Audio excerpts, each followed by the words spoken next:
Welcome to the History of North America. I'm Mark Vinet. Before resuming the fascinating saga of New France, let's reach back in history to a pivotal epoch that directly fertilized the roots of the French European nation.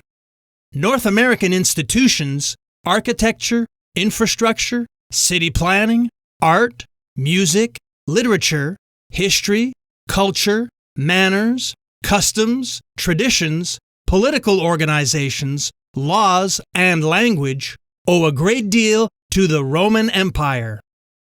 The Conquest of Gaul brought Roman occupation and influence to a land later to become France, one of North America's major European founding nations.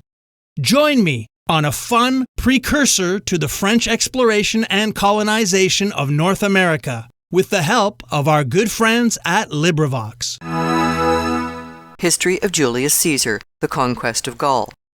In attaining to the consulship, Caesar had reached the highest point of elevation which it was possible to reach as a mere citizen of Rome. His ambition was, however, not satisfied. The only way to acquire higher distinction and to rise to higher power was to enter upon a career of foreign conquest. Caesar therefore aspired now to be a soldier. He accordingly obtained the command of an army and entered upon a course of military campaigns in the heart of Europe, which he continued for 8 years. These 8 years constitute one of the most important and strongly marked periods of his life. He was triumphantly successful in his military career, and he made accordingly a vast accession to his celebrity and power in his own day by the results of his campaigns. He also wrote himself an account of his adventures during this period, in which the events are recorded in so lucid and in so eloquent a manner that the narrations have continued to be read by every successive generation of scholars down to the present day, and they have had a great influence in extending and perpetuating his fame. The principal scenes of the exploits which Caesar performed during the period of this his first great military career were the north of Italy, Switzerland, France, Germany, and England, a great tract of country, nearly all of which he overran and conquered. A large portion of this territory was called Gaul in those days, the part on the Italian side of the Alps being named Cisalpine Gaul, while that which lay beyond was designated as Transalpine. Transalpine Gaul was substantially what is now France.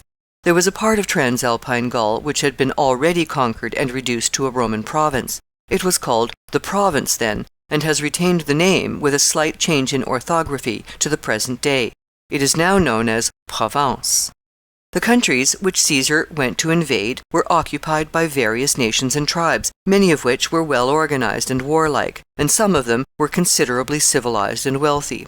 They had extended tracts of cultivated land, the slopes of the hills and the mountainsides being formed into green pasturages, which were covered with flocks of goats and sheep and herds of cattle, while the smoother and more level tracts were adorned with smiling vineyards and broadly extended fields of waving grain.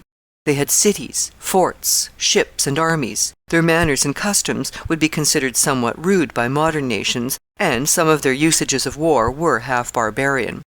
But although the Romans were inclined to consider these nations as only half civilized, still there would be great glory, as Caesar thought, in subduing them, and probably great treasure would be secured in the conquest, both by the plunder and confiscation of governmental property, and by the tribute which would be collected in taxes from the people of the countries subdued. Caesar accordingly placed himself at the head of an army of 3 Roman legions, which he contrived, by means of a great deal of political maneuvering and management, to have raised and placed under his command. One of these legions, which was called the 10th Legion, was his favorite corps, on account of the bravery and hardihood which they often displayed. At the head of these legions, Caesar set out for Gaul. He was at this time not far from 40 years of age. Caesar had no difficulty in finding pretexts for making war upon any of these various nations that he might desire to subdue. They were, of course, frequently at war with each other, and there were at all times standing topics of controversy and unsettled disputes among them. Caesar had, therefore, only to draw near to the scene of contention, and then to take sides with one party or the other. It mattered little with which, for the affair almost always resulted in the end in his making himself master of both. Caesar now prepared in earnest for giving his enemy battle. He proved himself as skillful and efficient in arranging and managing the combat as he had been sagacious and adroit in the negotiations which preceded it. When at length the combat came, Caesar and his legions were entirely and triumphantly successful. The consequence of this victory was that Caesar's authority was established triumphantly over all that part of Gaul. Other parts of the country, too, were pervaded by the fame of his exploits, and the people everywhere began to consider what action it would be incumbent upon them to take in respect to the new military power which had appeared so suddenly among them. Some nations determined to submit without resistance, and to seek the conqueror's alliance and protection. Others, more bold or more confident of their strength, began to form combinations and to arrange plans for resisting him. But whatever they did, the result in the end was the same. Caesar's ascendancy was everywhere and always gaining ground. Of course, it is impossible to give any regular narrative of the events of the 8 years of Caesar's military career in Gaul. Marches, negotiations, battles, and victories mingled with and followed each other in a long succession, the particulars of which everything resulting most successfully for the increase of Caesar's power and the extension of his fame. Caesar gives in his narrative very extraordinary accounts of the customs and modes of life of some of the people that he encountered. Although Caesar was very energetic and decided in the government of his army, he was extremely popular with his soldiers in all these campaigns. He exposed his men, of course, to a great many privations and hardships, but then he evinced in many cases such a willingness to bear his share of them that the men were very little inclined to complain. He moved at the head of the column when his troops were advancing on a march, generally on horseback, but often on foot. He used to go bareheaded on such occasions, whatever was the state of the weather, though it is difficult to see what the motive of this apparently needless exposure could be, unless it was for effect on some special or unusual occasion. Caesar would ford or swim rivers with his men whenever there was no other mode of transit, sometimes supported, it was said, by bags inflated with air and placed under his arms. At one time he built a bridge across the Rhine to enable his army to cross that river.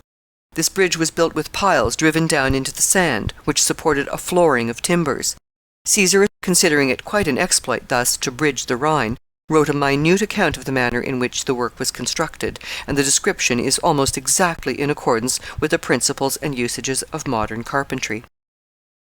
After the countries which were the scene of these conquests were pretty well subdued, Caesar established on some of the great routes of travel a system of posts, that is, he stationed supplies of horses at intervals from 10 to 20 miles along the way, so that he himself or the officers of his army or any couriers who he might have occasion to send with dispatches, could travel with great speed by finding a fresh horse ready at every stage. By this means he sometimes traveled himself 100 miles in a day. This system, thus adopted for military purposes in Caesar's time, has been continued in almost all countries of Europe to the present age, and is applied to traveling in carriages as well as on horseback.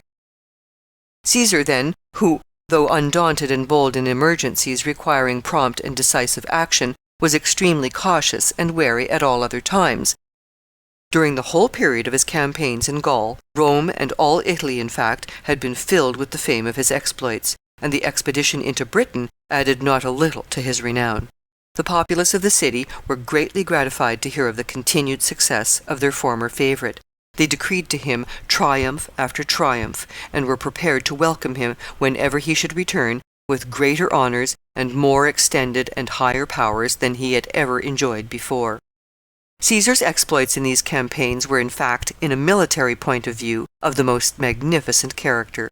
Plutarch, in summing up the results of them, says that he took 800 cities, conquered 300 nations, fought pitched battles at separate times with 3 millions of men, took 1 million of prisoners, and killed another million on the field. What a vast work of destruction was this for a man to spend 8 years of his life in performing upon his fellow creatures, merely to gratify his insane love of dominion. I'm Mark Vinet, and I hope you're enjoying the ride.